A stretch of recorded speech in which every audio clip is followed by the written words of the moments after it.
Hi everyone, welcome to my YouTube channel Ganga Telugu channel. ముందుగా stove on చేసుకొని ఒక కడాయి పెట్టుకోవాలి.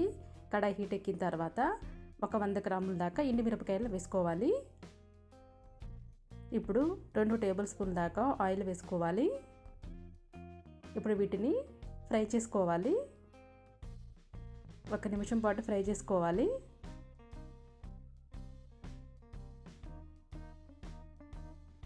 ఇప్పుడు 1 టేబుల్ స్పూన్ పచ్చిశనగపప్పుని యాడ్ చేసుకోవాలి. తర్వాత 1 టేబుల్ స్పూన్ మినపప్పును కూడా యాడ్ చేసుకోవాలి. ఇప్పుడు వీటిని మంచిగా అన్నీ కలిసేలాగా కలుపుకోవాలి.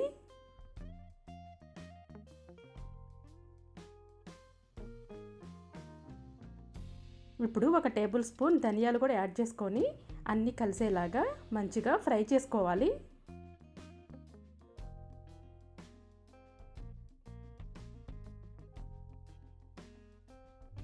ఇప్పుడు శుభ్రంగా కడిగి ఆరబెట్టుకున్న కరివేపాకుని 1 గుప్పెడు దాకా వేసుకోవాలి.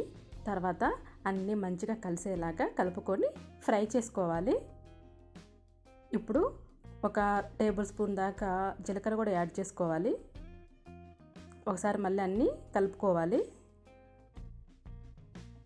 ఇప్పుడు స్టవ్ ఆఫ్ చేసుకోవాలి. జీలకర్ర వేసిన తర్వాత వెంటనే స్టవ్ ఆఫ్ చేసుకోవాలి. జీలకర్ర అనేది వెంటనే ఫ్రై అయిపోతుంది. చూసారా, అన్నీ బాగా ఫ్రై అయిపోయినాయి. మనం వేసిన ఎండుమిరపకాయలు అన్నీ చూడండి, అన్నీ ఫ్రై అయిపోయినాయి. 3 చిన్నులపాయలను తీసుకోవాలి. వీటిని ఇలా పాయలుగా విడదీసి పెట్టుకోవాలి. ఇప్పుడు ఒక మిక్సీ జార్ తీసుకొని అందులోకి మనం ఫ్రై చేసుకున్నాం కదా ఎండుమిరపకాయలు, ఈ మిశ్రమాన్ని మొత్తాన్ని వేసుకోవాలి. తర్వాత కొంచెం చింతపండుని వేసుకోవాలి. తర్వాత రుచికి సరిపడినంత సాల్ట్ వేసుకొని ఇప్పుడు ఈ మిశ్రమాన్ని మొత్తాన్ని మిక్సీ పట్టుకోవాలి. చూసారా, ఈ విధంగా మిక్సీ పట్టుకోవాలి. తర్వాత మనం చిన్నులపాయలు ఉన్నాయి కదా, ఆ చిన్నులపాయలను కూడా వేసుకొని మరలా ఒకసారి మిక్సీ పట్టుకోవాలి. చూడండి, మన నల్ల కారం రెడీ అయిపోయింది.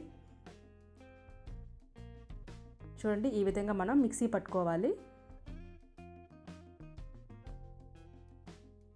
అంతేనండి, ఎంతో టేస్టీ అయిన నల్లకారం పొడిని ఈ విధంగా ఈజీగా ప్రిపేర్ చేసుకోవచ్చు. మీరు కూడా ఒకసారి ఈ ప్రాసెస్లో ట్రై చేసి చూడండి.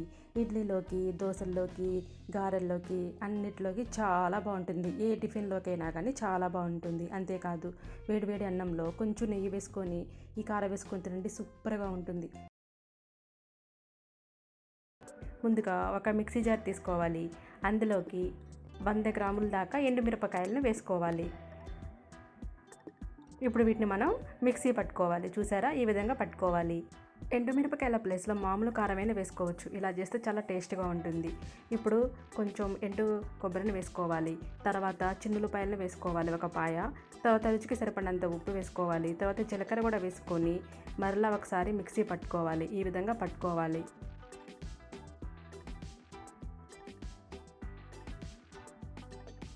అంతేనండి, ఎంతో టేస్టీ అయిన ఈ చిన్నులపాయ కారంను ఈ విధంగా ఈజీగా ప్రిపేర్ చేసుకోవచ్చు. ఒకసారి ఈ ప్రాసెస్లో ట్రై చేయండి. ఎప్పుడు చేసే చిన్నులపాయ కారంలా కాకుండా ఒకసారి ఎండుమిరపకాయలతో ఈ విధంగా ట్రై చేయండి, చాలా బాగుంటుంది. ఈ చిన్నులపాయ కారంను మనం అన్ని రకాల వేపుడు కూరల్లో ఉపయోగించుకోవచ్చు. మీరు కూడా ఒకసారి ఈ ప్రాసెస్లో ట్రై చేయండి. మీకు కనుక మా వీడియో నచ్చినట్లయితే ప్లీజ్ లైక్ చేయండి, షేర్ చేయండి, సబ్స్క్రైబ్ చేయండి. Thanks for watching. మరొక మంచి వీడియోతో మళ్ళీ కలుద్దాం.